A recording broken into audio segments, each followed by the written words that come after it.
As 3 leis de Kepler descrevem os movimentos dos planetas, mas não chegam a explicá-los. A explicação dessas leis por Isaac Newton foi o auge da revolução científica. Ela é conhecida como a solução do problema de Kepler.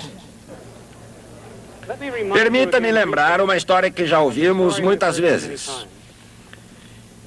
Em 1543, Copérnico escreveu seu pequeno livro. Uma geração mais tarde, Kepler descobriu suas 3 leis. Mais tarde, 150 anos depois de Copérnico, Isaac Newton apareceu e explicou-nos por que o universo se comportava dessa maneira. Hoje, começaremos a ver exatamente de que maneira as leis de Newton explicam tudo que Kepler encontrou nos céus. Parece difícil, e é realmente. Mas essa foi uma das maiores conquistas do pensamento ocidental. Ela faz parte da nossa herança cultural da mesma forma que as peças de Shakespeare, as sinfonias de Beethoven ou o teto da Capela Sistina. Assim, gostaria que aprendessem isso, não apenas como parte de seu treinamento científico, mas como parte de sua formação como seres humanos. O que vamos aprender hoje é diferente de peças, sinfonias e pinturas em geral. Uma pintura é a criação de uma única pessoa. Se qualquer pessoa, outra pessoa, tivesse pintado o teto da Capela Sistina, ela teria sido completamente diferente. Mas o que vamos aprender hoje é um fato sobre o universo físico. Se ele não tivesse sido descoberto por Newton, acabaria sendo descoberto por alguma outra pessoa. Portanto, não somos obrigados a proceder da mesma forma que Newton. Podemos utilizar artifícios que só apareceriam muito depois, como vetores e energia. E é exatamente isso que vamos fazer. Mas, uma vez concluída essa descoberta, ela será tão sua quanto foi originalmente de Newton. Será sua para sempre. Essa é a tarefa para a qual estamos nos preparando desde o início. E agora vamos começar. Isaac Newton imaginou que a força da gravidade é a responsável por órbitas elípticas. E através da matemática conseguiu provar que estava certo. Na matemática de Newton, estavam presentes a lei da gravidade segundo o inverso do quadrado da distância, assim como sua segunda lei do movimento.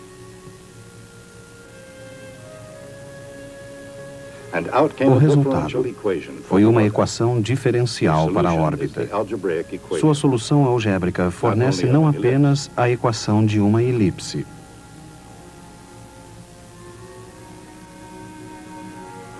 mas qualquer uma das secções cônicas.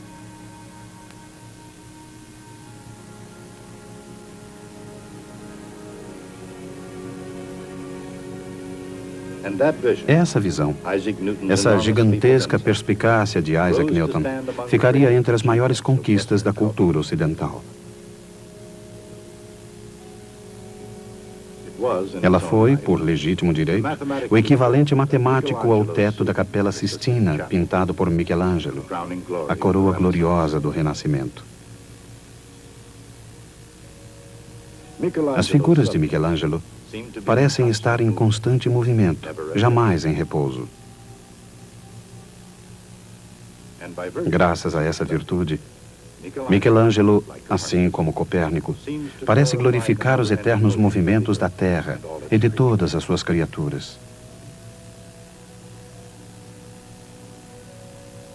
Com essa percepção brilhante, tanto o cientista quanto o artista compartilharam da incomum visão global do maior dramaturgo da história.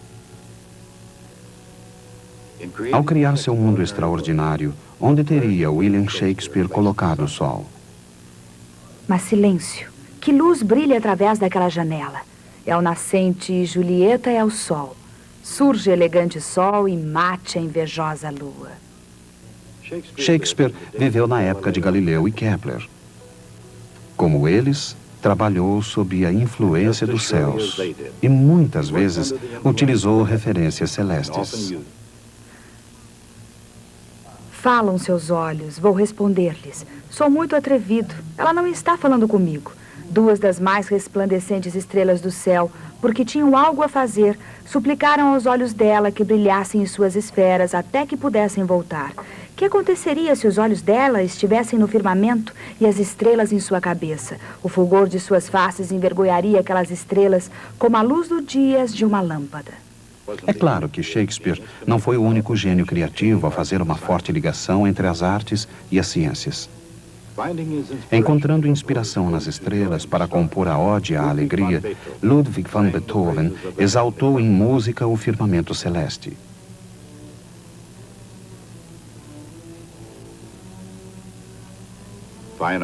As belas artes, o teatro, a música, a matemática e a física. Cada uma delas é uma brilhante pedra preciosa da cultura ocidental.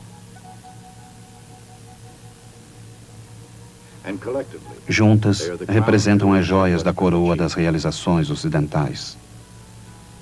Ainda muito jovem, Newton percebeu que a gravidade era uma força comum ao céu e à terra. E conseguiu vê-la como uma força fundamental de atração, e não com seus efeitos de empurrar ou torcer no universo.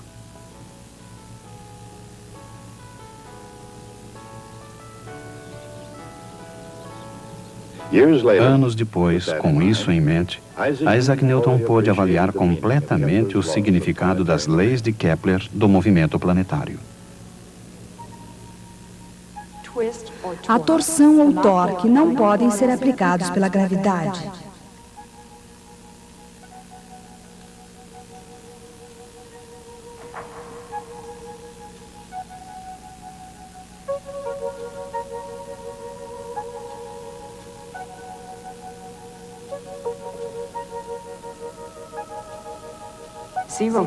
O torque nulo, juntamente com a segunda lei de Newton, conduzem a uma equação diferencial pronta para ser integrada, quando não há torque.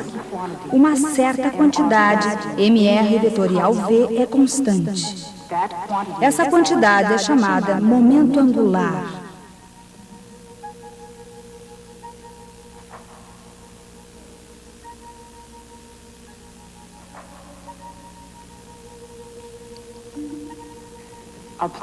Um planeta em órbita com momento angular constante permanece num plano. Sua velocidade orbital varia de maneira perfeitamente determinada. A área ΔA varrida pelo seu raio vetor varia de forma constante.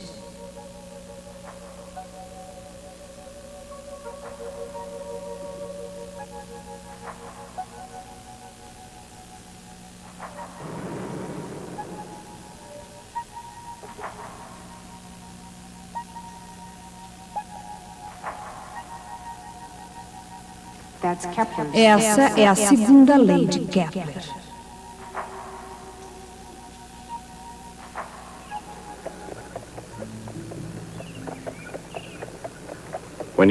Quando Johannes Kepler lançou sua segunda lei, a atividade astrológica e a ciência da astronomia se confundiam. E qualquer que fosse o nome pelo qual era chamada, os termos da época eram permutáveis. Kepler, como matemático típico do seu tempo, utilizou a astronomia e a astrologia para ganhar dinheiro. Mas, ao contrário dos outros, Kepler utilizou a astronomia para alcançar uma verdade matemática, escondida desde o dia da criação.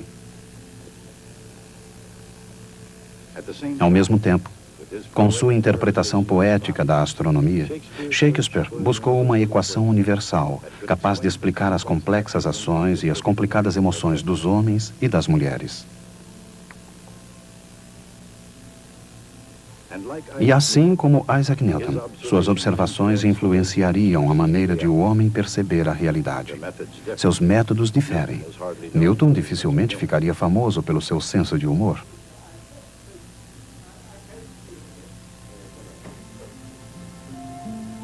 Mas assim como Shakespeare, Newton levantou questões que afetaram profundamente a percepção de como o mundo se comporta.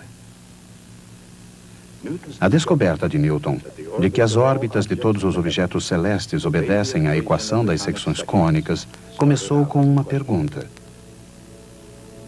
Por que as órbitas planetárias são elipses, com o raio vetor varrendo áreas iguais em tempos iguais?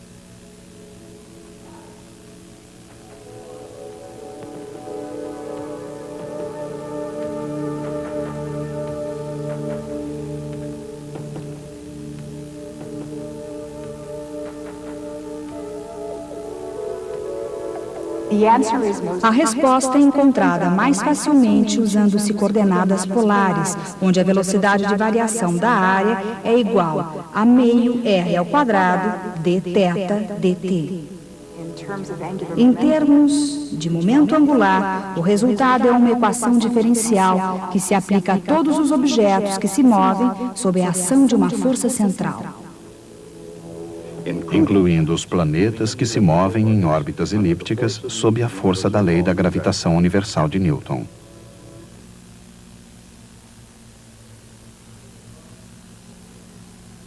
O próprio céu, os planetas, este centro, se sujeitam à classe, prioridade e lugar. Na época de Shakespeare, a Terra, influenciada pelos planetas desordenados e errantes, era suposta a estar no centro do sistema solar. Mesmo assim, em Troilo e Créssida, ele colocou o Sol no centro do drama. Estaria o glorioso planeta Sol em nobre eminência entronizado e encerrado entre outros cujos olhos medicinais corrigem todos os maus aspectos do demoníaco planeta e determinam tal qual o mandamento de um rei. Teria sido William Shakespeare, na verdade, um copernicano? Será que ele compartilhava a mesma visão global de Johannes Kepler?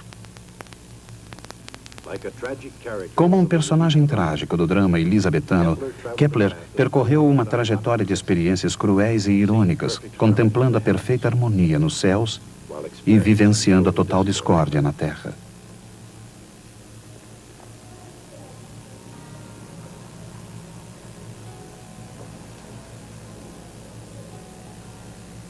Quando garoto, Kepler foi abandonado pelo pai, um mercenário cruel que vivia de uma guerra para outra.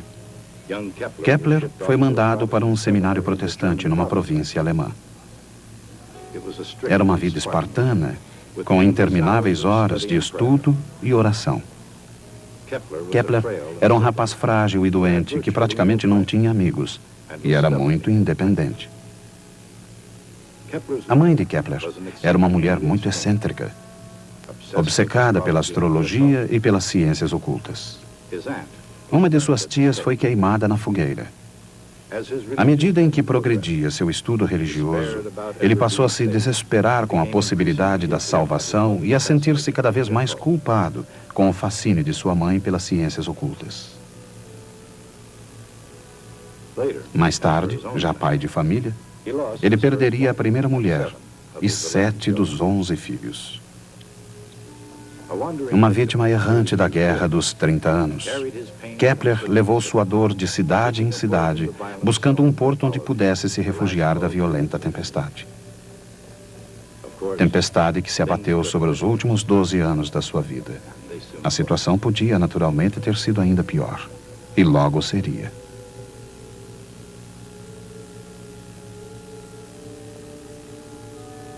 Em 1615, a mãe de Kepler foi levada ao tribunal pela prática bastante comum, mas proibida, da feitiçaria. Arrasado com as notícias do julgamento da mãe, Kepler escreveu: "Meu coração quase explodiu. Embora estivesse finalmente conseguindo um verdadeiro progresso na obra de toda a sua vida, permaneceu ao lado da mãe durante 6 longos anos. Como o próprio Kepler descreveu a mãe como uma mulher teimosa, briguenta e mexeriqueira, essa sincera preocupação filial parece no mínimo curiosa. Será que, além da responsabilidade moral de bom filho, teria havido alguma outra razão para Kepler sentir-se tão devedor à sua mãe?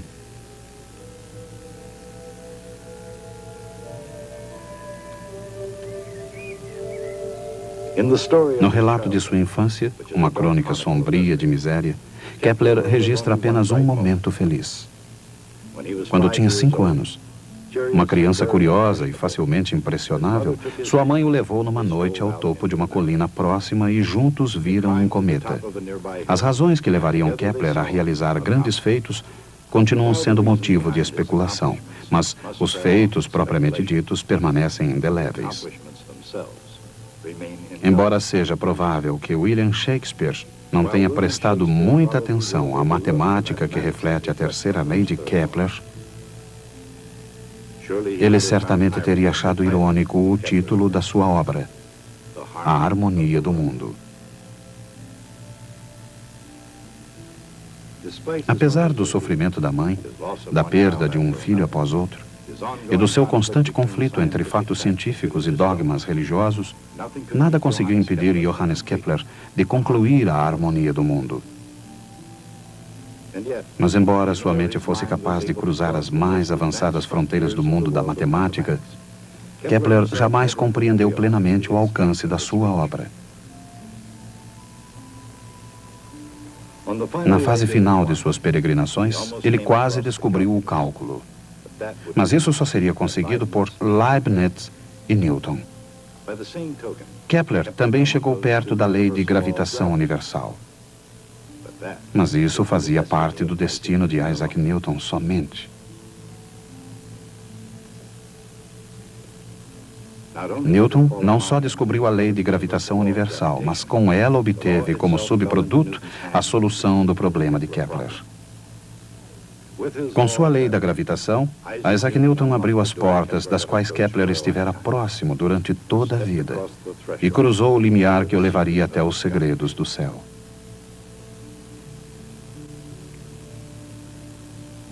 A lei de gravitação universal.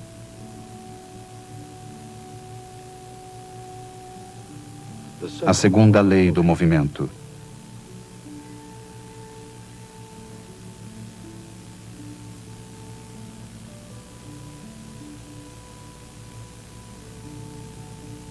A conservação do momento angular.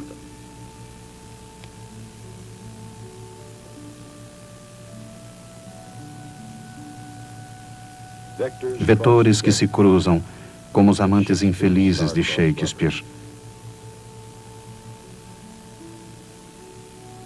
Numa combinação tão poderosa quanto a mão divina de Michelangelo.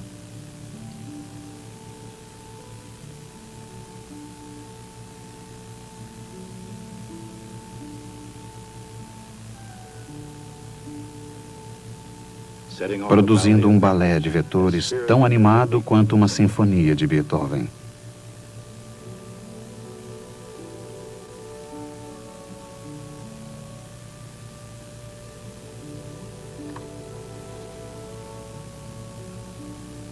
As equações dos movimentos celestes encontraram sua expressão mais simples na linguagem elegante do cálculo diferencial e integral.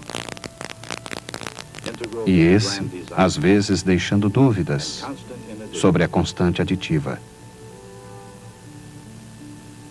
Integral e constante.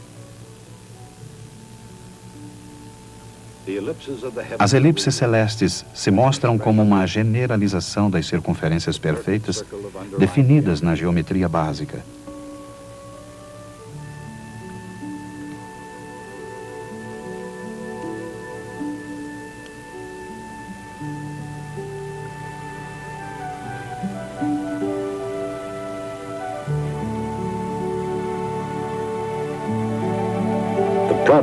O produto desses eventos. Uma vez alterada a ordem e permitida a liberdade da massa,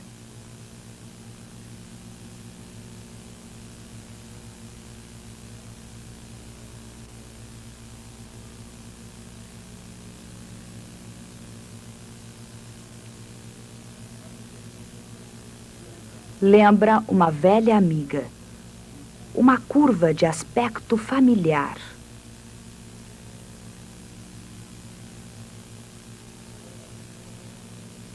Elipse, parábola ou hipérbole. Todas têm os seus arcos descritos na tapeçaria celeste. E assim, Isaac Newton foi o primeiro a descobrir que a força da gravidade move todos os corpos celestes ao longo de secções cônicas. E como os planetas se movem em curvas fechadas, suas órbitas são elipses. Casualmente, Newton compartilhou essa descoberta com Edmund Halley. Mas a reação de Halley talvez tenha logo se transformado de pura alegria no mais absoluto horror. Newton não tinha apenas perdido seus cálculos para a solução do problema de Kepler, como também esquecera como havia deduzido a prova matemática. Mas, pressionado por Halley, Newton recomeçou calmamente a resolver aquele que talvez seja o problema mais complexo do mundo científico. E desta vez, ele revelaria o segredo matemático do universo.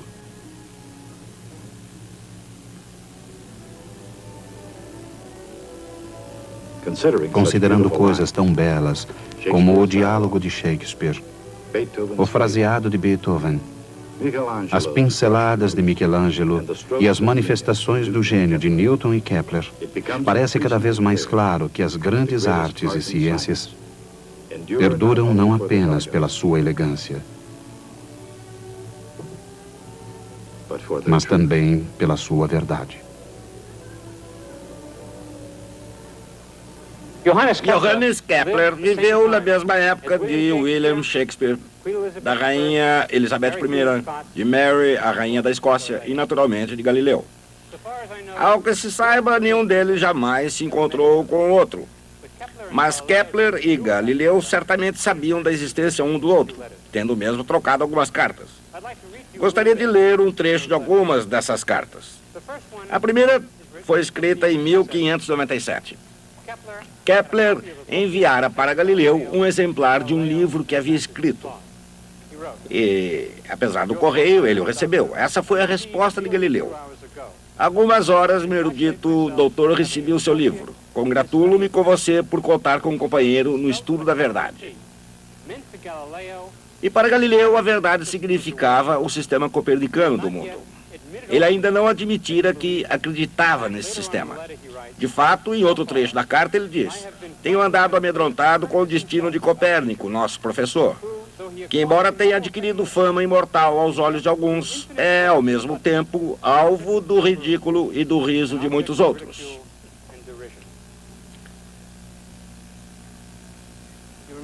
Vocês se lembram que, 40 anos mais tarde, o próprio Galileu foi levado a julgamento por adotar o sistema copernicano. A segunda carta foi escrita em 1610. Galileu fizera suas descobertas com um novo telescópio e tinha escrito um livro intitulado O Mensageiro Estrelado.